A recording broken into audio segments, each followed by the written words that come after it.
Bishramganj rail bridge সংলগ্ন এলাকায় বাঁক নিতে গিয়ে দুর্ঘটনার কবলে পড়ল আঙ্গুর বোঝাই ১২ চাকার লরি।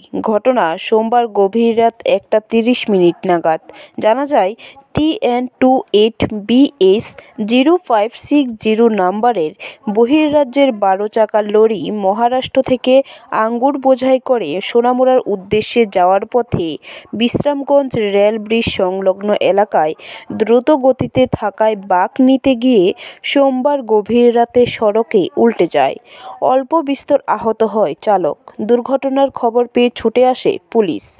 আঙ্গুর বোঝাই ১২ চাকার লরি দুর্ঘটনার ফলে রাতে সড়কে উভয় দিকে বন্ধ হয়ে পড়ে কিছু সময়ের জন্য যান চলাচল।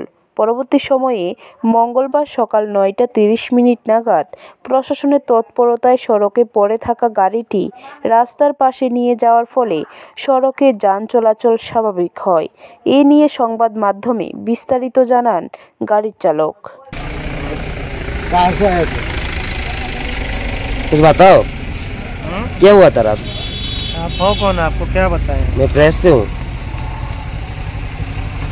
गाड़ी पलटी हो गया और क्या हो गया उसको टर्निंग मारने में। अच्छा, क्या है गाड़ी के अंदर? गाड़ी के अंदर अंगूर है।